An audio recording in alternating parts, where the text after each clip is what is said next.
Alfred believed that the reason the Vikings were able to take over England was because England was under God's judgment for having forsaken him. England had turned its back on God. Thank you for joining us for this video. I have the privilege of sitting with Dr. Ben Merkel, who is the president of New St. Andrews College. He is also a D.Phil from Oxford. He is also not only was a Marine, but is a Marine even now. And he has also written a wonderful book called The White Horse King. Yes. King Alfred the Great. Yeah, Life of King Alfred. The Life of King Alfred the Great. I actually just finished it today, and nice. I read it, really enjoyed it, and thought it would be good for us to talk a little bit about it. So thank you for joining me. Absolutely. Thanks for having me. So you went to Oxford, and in Oxfordshire, there's a statue of Alfred the Great. I imagine you probably have laid eyes on it. Just south of Oxford in Wantage is this. There's one in Wantage. Then if you go all the way south a little bit further to Winchester, there's another one in Winchester. Wantage is where he was born, so they have a statue there, and then Winchester is where his capital was and where he ruled from. So they have a statue there. So he spends most of his life in Winchester. He's born in Wantage, but I like the Wantage one because he's standing there with this really cool battle axe. Like Winchester's got like a very noble, two-handed sword, but in Wantage he's just got his axe, which I thought is I just like that one. Yes, and you have a quote in the book that is on that statue, and I wanted to read it to kick it off. So on that very statue is engraved these words: Alfred found learning dead, and he restored it; education neglected, and he revived it; the laws powerless, and he gave them force; the church debased, and he raised it; the land ravaged by a fearful enemy, from which he delivered it. Alfred's name shall live as long as mankind shall respect the past. And I actually did a little research, and I found it interesting that statue of Alfred was vandalized in 2007, 2008. Yep, and we were there. Oh, you were there for this? we were there because it was like you're driving through one day and the axe is gone. We were like, what happened to the axe? And I think it happened twice because then somebody felt bad about it and they actually gave the axe back, but then it disappeared a second time. And hasn't returned? No, I think they got something there now. So I think it's back together. Gosh. I'll have to go. I'm going to go this summer, so I'll check on the axe. Alfred went through all that, like being raided by Vikings his whole life, and he's still being raided by... Don't mess with Alfred, though. I just wouldn't do that. Yes. So before we talk about the book, and before you give us a snapshot of Alfred's life, let's just talk about how'd you come to write this book? Yeah, okay. So I did a master's in English Lit at the University of Idaho, It initially started as just a weird little side thing, and then it kind of slowly sucked me in. Had just a really good prof who did medieval literature, and one year I found out he was going to offer a whole year where you would do the first semester we would do a semester of Anglo-Saxon grammar, and the second semester we would read Beowulf in the Anglo-Saxon. So that was one of the coolest things. And what was fun was I actually got Doug Wilson, my father-in-law. He always had a hankering for Anglo-Saxon. I was like, do you want to take this class with me? So for that year, Doug and I took Anglo-Saxon together and then translated Beowulf together. Can you give us some Anglo-Saxon just off the cuff? You got a line or two? What? Okay. All right. Yeah. No. Fader Ura through the ert on Helvnum, our Father who art in heaven. Nice. Yeah. If you look at it, it sounds gnarly at first, but when you look at it, it's actually okay. You recognize these are my people. English. These are my people. Yeah, you can find it. So as far as languages go, it's actually a rather easy one. But so I'd done some Anglo-Saxon, and then I had to write a thesis. At the time, I was teaching at NSA, and I was teaching Lordship, which you now have, and I was teaching the NSA's Hebrew course. So I was trying to figure out. Sorry, the Hebrew had nothing to do with it. That was later on. So I'm teaching Lordship, and I'm trying to figure out what I'm going to write a thesis on. And I wanted something is there anything that relates to anything I'm teaching at Lordship? And I saw in Lordship, we do Augustine's Confessions and also City of God. Augustine also, one of his earliest works after his conversion was his soliloquies. And I found out Alfred the Great had translated the soliloquies from Latin into Anglo-Saxon. And there were some partial translations, but no complete translation. So I proposed for my thesis to do a translation of Alfred's soliloquies from Anglo-Saxon into modern English and do like a commentary on it.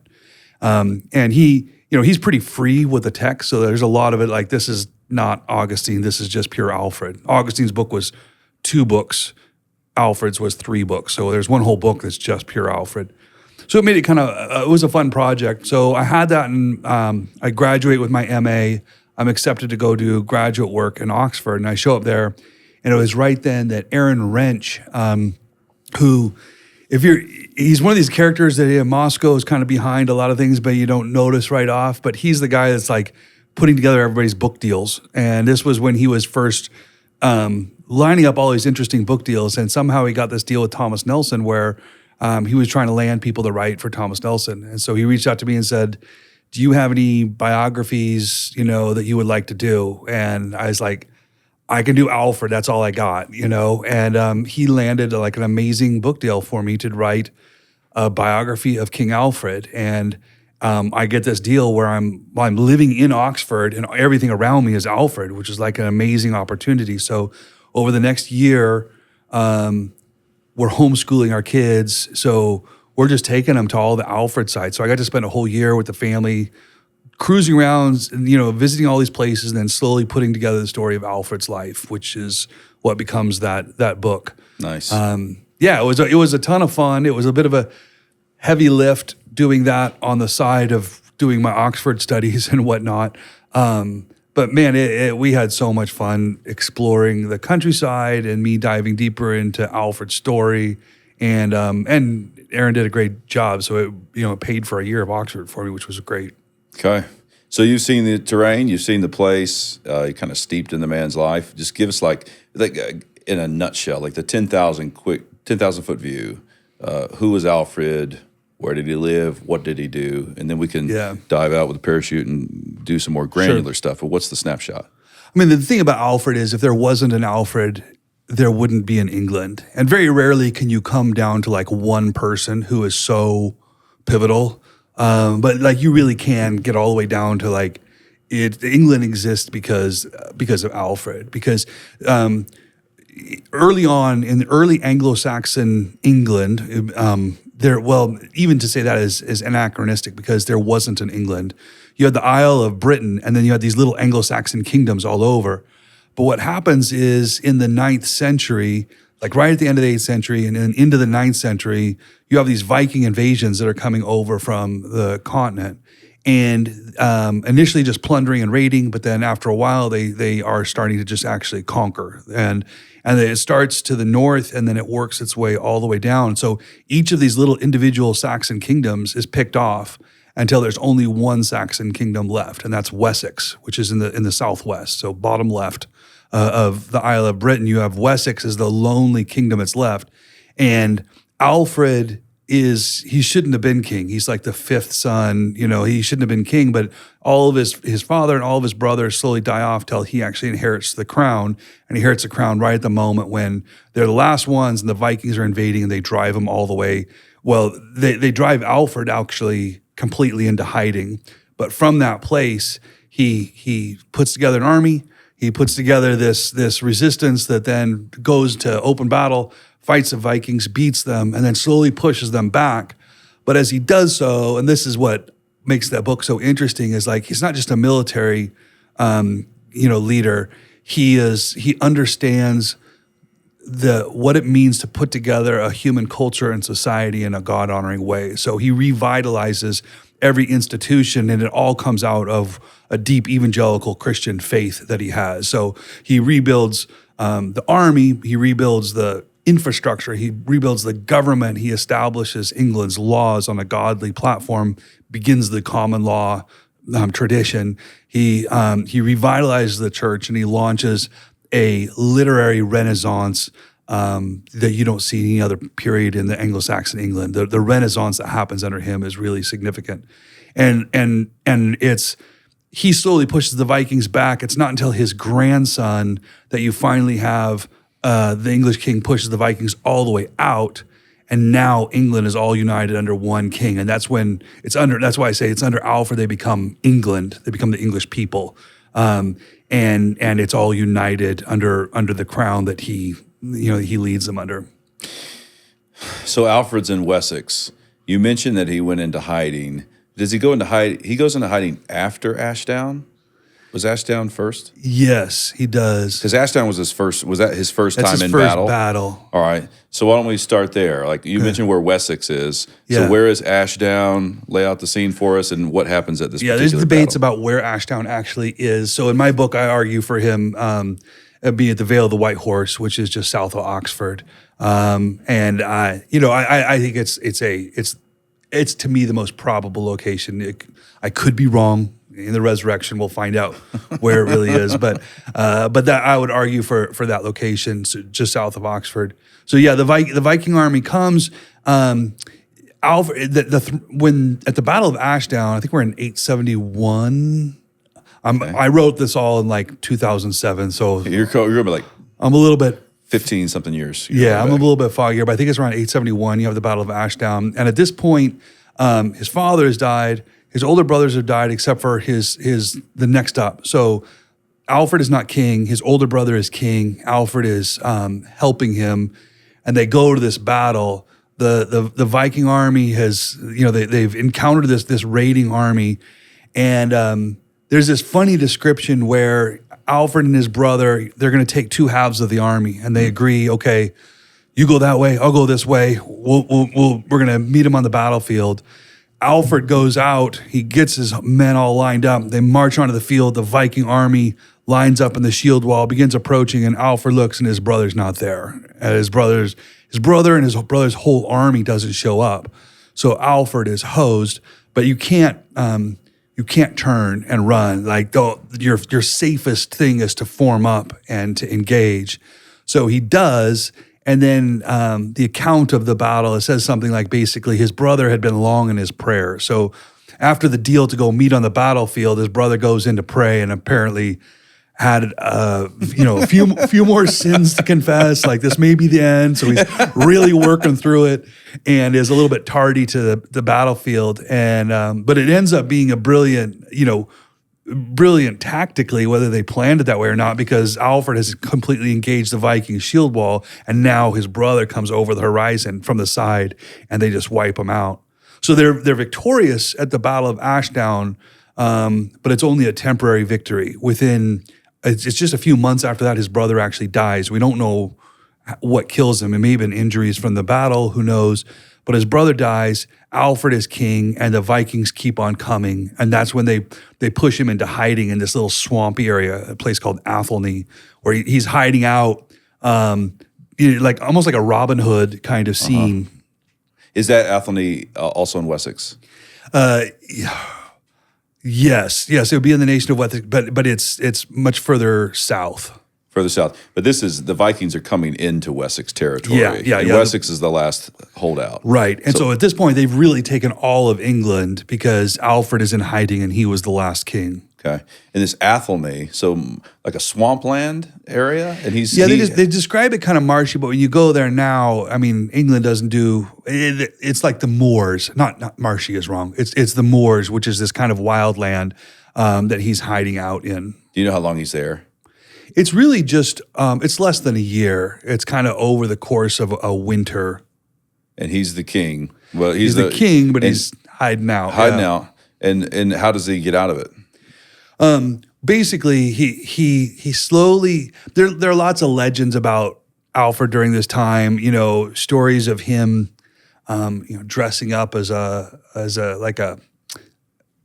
jester or entertainer and sneaking into the Viking camp and all this. The stories are from quite a bit later and are probably just mostly come from people's imagination about what this time was like. But basically, he slowly coordinates and regroups his men and gathers them together, and then they meet again on the battlefield. He challenges the Vikings again in battle. I think the Vikings are surprised. They didn't realize he was able to gather all his men like that. And he calls them all to battle, and then and he's victorious, and then slowly begins pushing them back out. I think you mentioned this in the book. I didn't write it down or highlight it, but do you have a rough estimate on how many people are at the Battle of Ashdown? Like how many men are we talking about? Gosh, I don't know. You counted somewhere like, was it 10,000 or 5,000 that he had at one point at some battle? That sounds like We're a in that realistic ballpark? projection. That sounds about right. Okay, now you mentioned the shield wall. Yeah. All right, so let's talk a little bit about the shield Yeah. wall. You expounded that in the book. What was that particular technique? Yeah, the shield wall, I mean, this goes all the way back to, ancient Rome, the Greeks. You had a very similar sort of thing. The Anglo-Saxon appropriation of this probably a little bit sloppier, but it's still the general idea is you line up together with your shields in front, but you essentially kind of weave your bodies together, and you've got a front line, but then you can have up to 12 or even 15 men deep behind them, with everybody kind of like a rugby scrum, weaving their bodies together, and then you advance with your shields like that, and then your spears can go through it. So you go and you hit the opponent, you hit your enemy like that, and if you can hold your shield wall together, it's actually it's actually safe would be the wrong word, but it's surprising how well it can hold together. And so as long as these guys hold together, the shield wall stands and you hold the battlefield. But it's really interesting when you read an Anglo-Saxon account of a battle, the way the authors will always describe and the battle turned or things started to go bad for one side. The way they always describe that is they'll say, and the shield wall broke.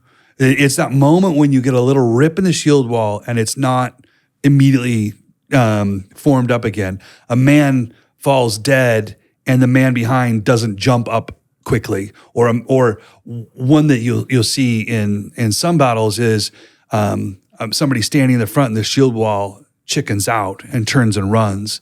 There's the Battle of Malden is this famous English poem where the shield wall is there and there's some men that chicken out and they turn and they run, but when they run, they grab the lord, the master that is leading them, Birknoth. He's the earl that has led them into battle. They grab his horse and they ride away on Birknoth's horse. And the men who are in the shield wall look and they see it's Birknoth's horse riding away ridden by a man. They assume it was Birknoth. And so they believe the earl has fled, so there's no reason to stand in the shield wall anymore. So they turn. And when they do that, the shield wall rips apart and the Vikings pour through.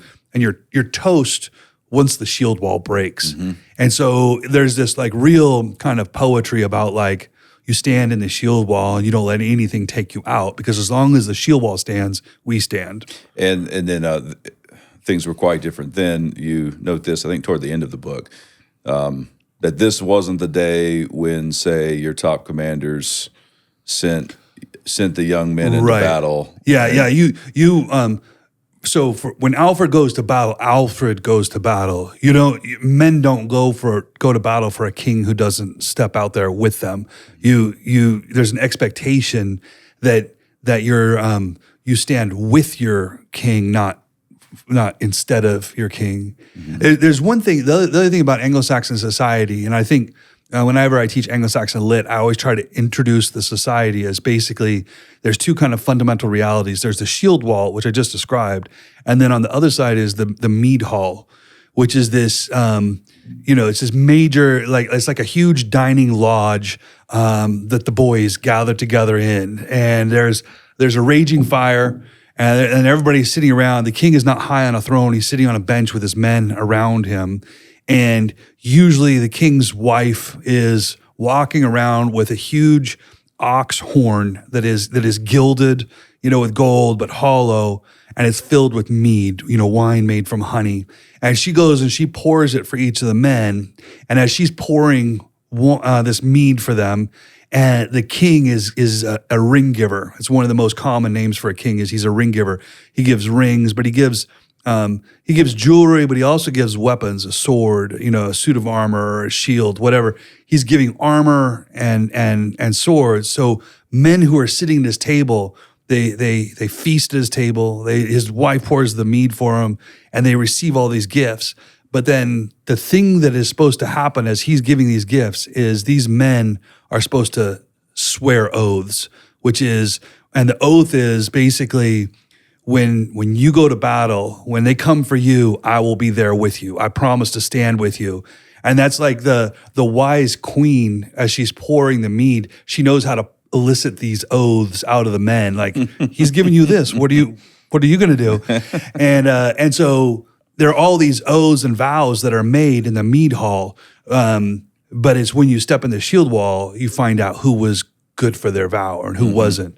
Beowulf ends with a bunch of men running away in fear, and the one man who stands, Wiglaf, like he's chiding them like, you are worthless. Like, when our king gave you that sword that you're holding, don't you know what you were supposed to do with that sword? And you run away like a coward.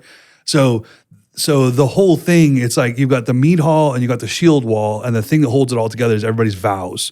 If I swear this, then I got to be good for it. So the whole society works on vows. Very nice. I want to jump back to Alfred's story in just a minute, picking up when he's coming out of the marshes and then what's going to happen next. But before we do, there's one other theme that kind of comes through, and he faced this at times. You have the Vikings, they're raiding.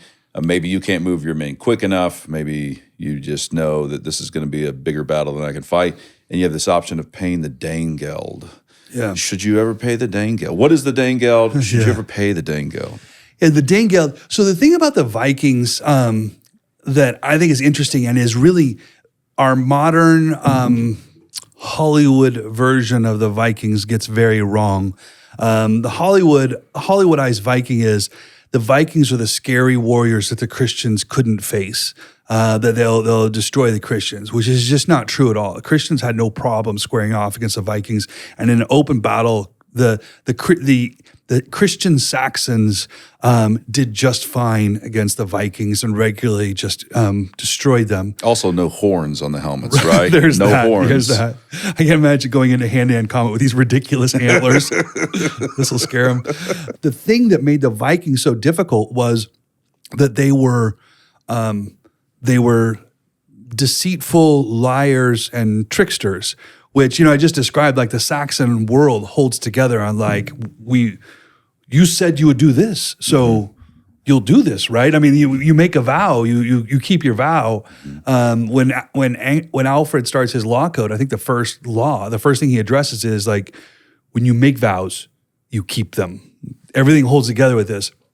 The Vikings knew how to be tricky and deceitful. And if you read Viking literature from this time, they really emphasize the trickster. And the literature is a bit ridiculous sometimes because they just have a very different way of thinking.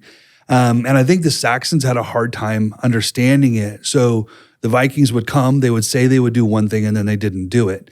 And the Vikings would attack, and when they would attack a monastery. They wouldn't come and face you in open battle. They'd attack a monastery. And if you cornered them, they would build a circle of defenses, and then they'd sit behind it and they'd say, we'll wait, because the whole Saxon army were a bunch of farmers who had to get back home. They were only there for a week, and the Vikings knew it. They would just say, we'll wait. The Vikings were really good at inflicting a lot of damage to the Saxons while dodging and not facing the Saxons in open battle. And it was very difficult for the Saxons to figure out how to deal with that. And the Vikings basically said, listen, tell you what, just pay us, these 1,000 silver coins, and we'll just go home, and you don't have to worry about it.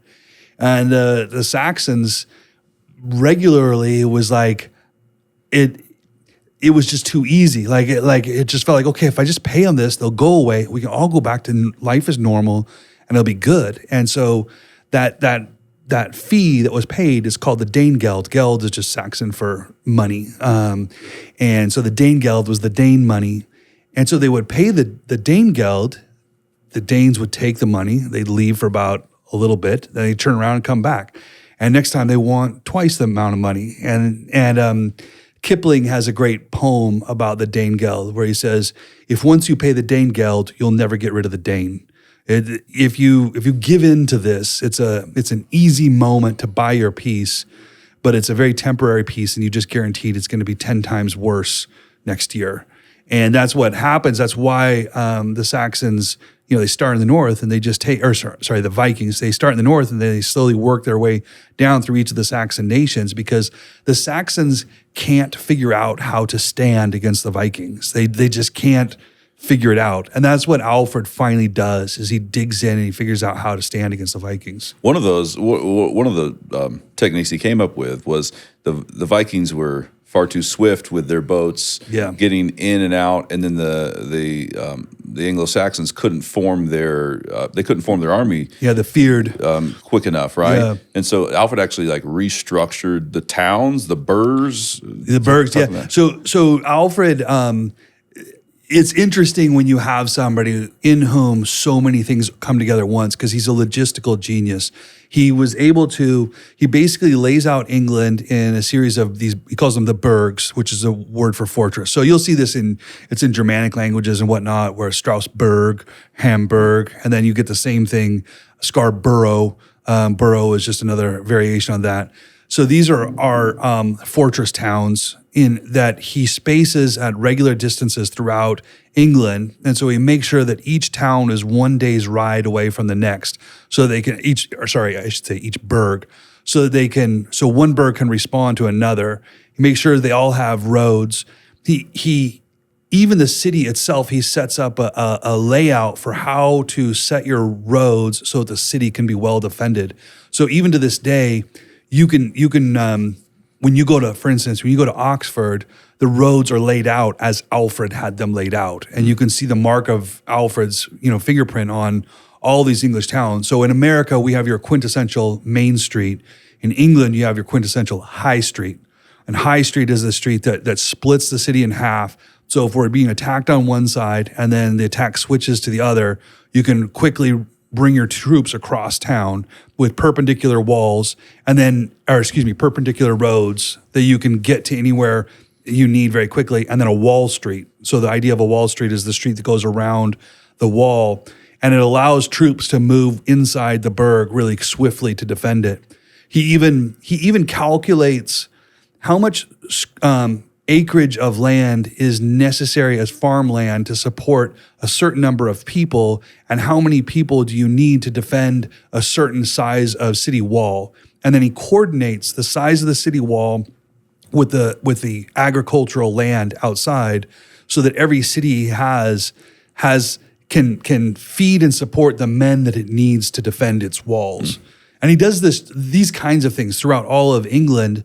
So he starts his own navy, and basically when the Vikings try to reinvade after he's driven them all the way out and he makes all of his reforms, the Vikings try to invade again, and they get destroyed. They come with an army that's like 3 times as big as what they'd had before, but they don't stand a chance because he's just put so much time to getting everything ready, and they can't stand against him. And he literally put the burghs didn't exist. They were more spread out. Some of them did exist, and some of them he starts all on his own. Some of them are old Roman towns that he rebuilds, and then some of them are towns that he begins straight from the beginning. Okay. All right. So let's pick back up. He's in these marshlands. He gets out. He faces Guthrum. Guthrum's infamous. So talk about Alfred and Guthrum, what happens in the battles, what happens. We got, of course, the baptism thing, which is quite fascinating. So just play that out for us. Well, it's interesting because, first of all, you have to realize what's at stake. As the Vikings have worked their way through each of the Saxon kings that they've conquered, if you're a Saxon king and you're captured by the Vikings, they're going to have some fun with you. You're going to die, and they're going to enjoy putting you to death. What about this eagle? Was this? I don't know. Was this your book or the blood eagle? The blood eagle. Now, do you think that was a real thing, or do you think it was made up afterward? So it's debated. But I remember reading Alfred Smythe, who's probably, I think, the most well-researched, particularly on the Viking side of all the scholars I read, and he agreed it was a real thing. Some argued that this was just something that was a mythology that was invented to scare people, and some argued no, it was real. Smythe argued it was real, and he's probably one of the top Viking scholars that I know. And it's a horrific and grotesque manner of execution. But you also have others. Is it Eal who's shot full of arrows till they try to make him look like a porcupine with how many arrows they put into him. He's still alive, but they're having fun with him. So all of these Saxon kings are executed in gruesome ways. So for Alfred to stay is gutsy. But before you go on and tell, you got to tell us. You got to tell us what the blood eagle is. Oh yeah, so right. What is it? I have to be careful because I actually have had people start to get like legitimately sick as I'm walking through it. It is grotesque. They lay you on the ground face down, and then with axes chop holes in the rib cage around the spine, and then the idea is to reach in and grab the lungs and pull them up out through the hole that you have made. And the idea being that if you're still alive, they're still inflating a little bit, and you've got little wings that flap on your back for as you slowly die in excruciating pain. The Vikings were sick. I mean, it's kind of you don't want to lose in that. No, Viking. you don't. You don't want the shield wall to break. Exactly, and that's why actually you'll see at this time in Rome, there's a whole subdivision that is formed. It's called the Saxon Quarter, and it's because of all the Saxon kings that are like, I'm out of here, and they all abandon their kingdoms and they move to Rome, and they just live in Rome, and that's it. It's like snowbirds, but they're not coming back, and so Rome has this really significant Saxon Quarter, and it's all the kings that were getting out of there. For Alfred to stay was kind of exceptional. Because didn't he go when he was young? Yeah, he goes once or twice. It depends on how you read it, but at least once, and probably he goes twice to Rome as a little kid. And I think that has a profound impact on him and his idea of building and all of that. But so Guthrum's coming, and like for Alfred to stand against Guthrum is pretty terrifying. But in the end, he wins. He's victorious, and they actually capture Guthrum. And the big question is like, so we've seen what the Vikings do to Saxon kings. So what should Alfred do to Guthrum? And it's the craziest thing. This is down in Athelney now at the little village church in Athelney, and he takes Guthrum as his godson and baptizes him, which is the font that Alfred baptized Guthrum in is still there in Athelney. Like you go. It's in Athelney, it's in the marshland area. There's a little church there, and that church is the church where it happened, and the font is still there. It's really cool to go see. So anyhow, he baptizes him. There's the Saxon theory on Godson. They took baptism very seriously. Like they took the idea that there is a rebirth very seriously. So you're reborn and you need a new family, and the Godfather is your actual new father. Like we are kin now. And so in the same way, the Saxons would do. They had this practice. They refer to it as the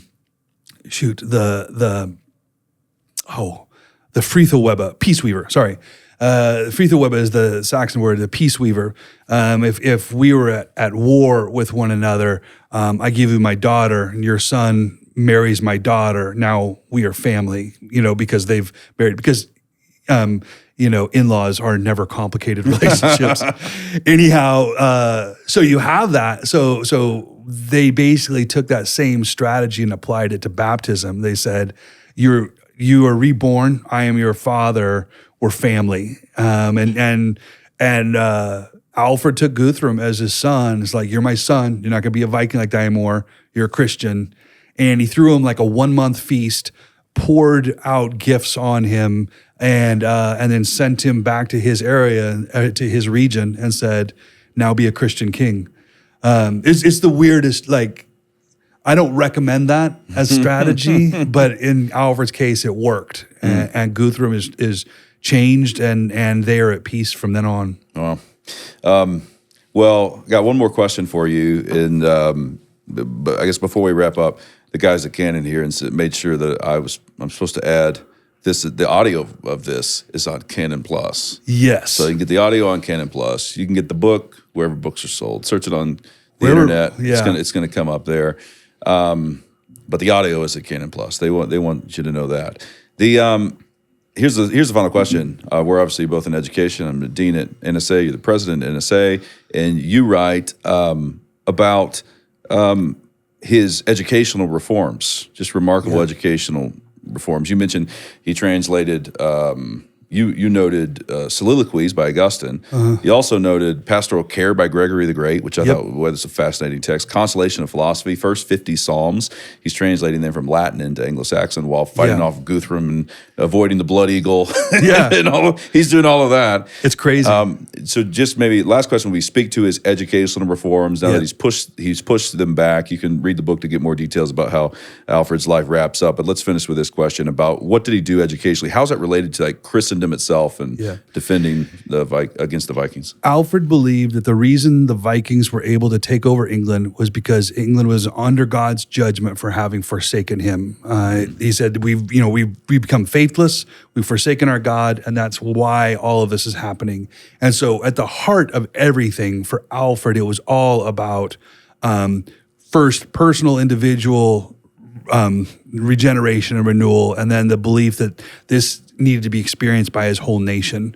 And so he believed deeply that the only reason the Vikings had done what they had done was because England had turned its back on God, and they needed to turn themselves back to God. So he wanted a spiritual revival throughout Anglo-Saxon England.